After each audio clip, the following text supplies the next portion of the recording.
Welcome to episode 277 of the Bear Trap on the Boomer Bust channel, Bears podcast by a Bears fan. I'm your host, Terry, and today, I'm going to talk about Trubisky.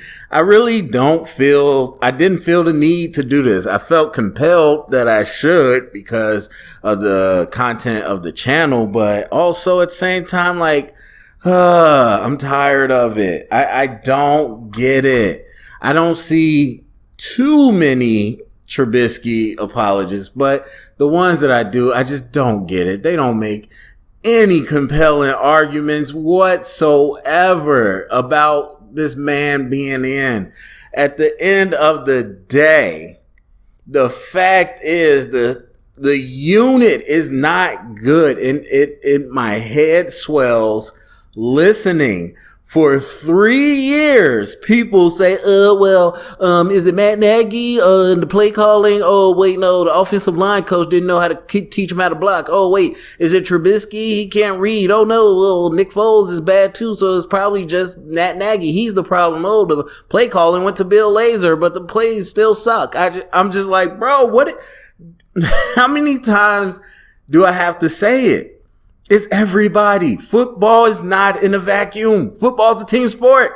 I just don't know what else to say to get this through people. And fine, if you don't listen, whatever. I'm not okay. But if you listen and you come to this channel and you repeat the same stuff, it's like, what are you listening to? Because the offensive line is an issue.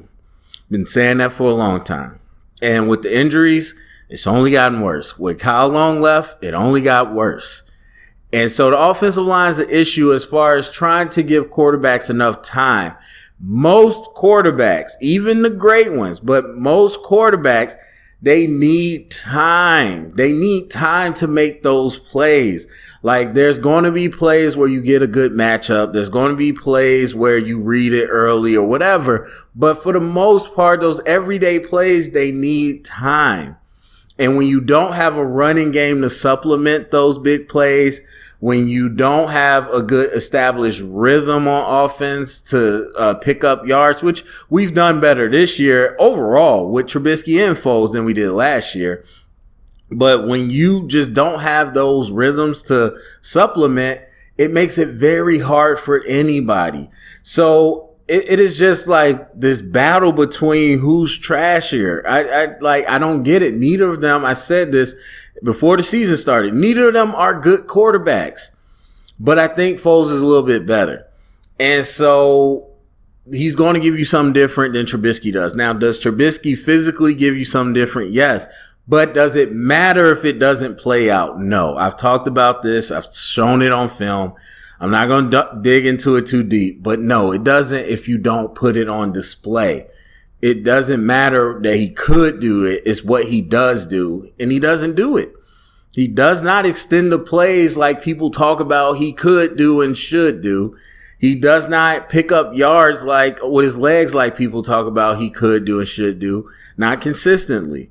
And like the idea that he would be better because the O-line's not good, because he's quicker, show me the last 2 years where that made sense. So the unit is bad altogether. The play calling, the play designs, the quarterback play, the offensive line play, the running back play, the drops by the receivers, it's all there. And it all coalesced into that. So this idea about Trubisky getting back in, which is only because of injury, because Nick Foles didn't really practice this week. And so he's still hurt. And they said it's going to be day to day. And Trubisky's going to get the nod if he's not good, if Foles isn't good to go. And that's what it is. But people act like this is some triumphant comeback. It's fine. It's adding to the drama of this ridiculous season because people are taking victories in places that I just don't understand. I have no joy in Nick Foles coming in to replace Trubisky in the Falcons game. Like, I don't have any joy of him not being good. I mean, it's against the Falcons, whatever. But I don't have any joy in Trubisky not playing well. I don't take any joy in Foles being hurt to the point where Trubisky has to come back in. If Trubisky plays well and keeps the job, I don't take no joy in that. Like, these small victories mean nothing. as I've said for years, I'm thinking about championship. What gets us to a championship? Doesn't necessarily mean this year, this week, but in the long term, what gets us to the championship? Neither one of them. So I'm not, people are taking a lot of small victories. Yes, Trubisky sucks. He's benched. Oh, yes, Foles sucks. Trubisky's back. I love Trubisky. And like, just people, it don't matter. All that back and forth, it don't matter to me. It really is a very little consequence. So I think we got bigger fish to fry, and that's not going to happen anytime soon, but that's going forward. So, yeah, anyway, we're back with Trubisky, and we'll see against the Green Bay Packers how that looks. But honestly, I'm telling you, I don't expect anything different. Look, if they go out there, they put up 50 points, they look like the best offensive unit in the league. Okay, I'll sit here and be like, well, I didn't expect that, because that's what I'm telling you right now. I don't expect that. And, when Laser got the play calling duties, when Foles got in, when all these different changes, whenever something happens, it's like, oh, here we go. And it's like, no, I don't expect that, because there's bigger problems throughout the whole unit. And so I don't expect this to change us to something that we're not. And so again, it's out of necessity, and it'll be what it's going to be. But yeah, I just had to say that 2 cents about this. And let me add this on to the end, this conversation about pace. And this happens to me every time. Whenever I talk about something, it's always something I say that I think is very small that ends up being the entire conversation with the comments. And this exactly, I was like, oh yeah, I'm talking about Nagy. I'm really breaking down this whole Nagy thing. Didn't nobody hear any of that. All they heard was pace. Pace should stay. And so it's funny, but no, I don't back down from that. It makes no sense. I wouldn't say it makes no sense. It makes little sense from the responses I've heard. He picked a bad quarterback. So every time someone picks a bad quarterback or a bad player, they should be fired. Like, that doesn't make any sense to me.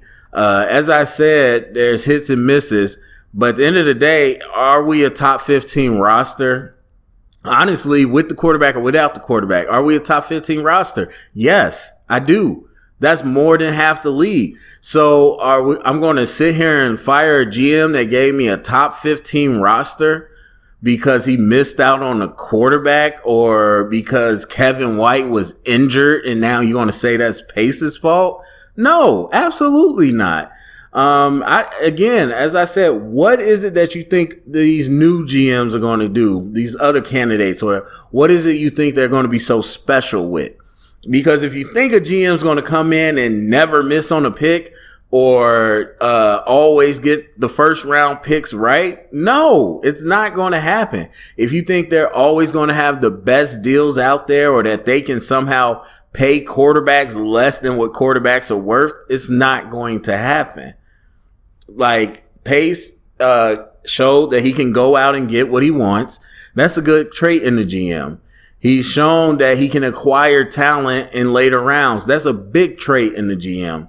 He's shown that he knows how to find talent in the free agency pool. Not just this big name is out there, but actually go through and see who can work. That's a good trait in the GM. And he's shown that he works well with the coaches at providing what they want and not really forcing something upon them. Trubisky was here before Nagy. So I think that's a good trait in the GM. So if you go forward with another coach, I think it's just good to have a GM that knows how to work with the coach and not try to force a roster upon the coach. So anyway, that's how I feel on that. So I'll end with that. Go to the comment section. I'm sure people got a lot of stuff to say about Trubisky and how he's mobile and blah, blah, blah. So share it around, get the conversation started. Thumbs up, subscribe. Remember, stay up and bear down.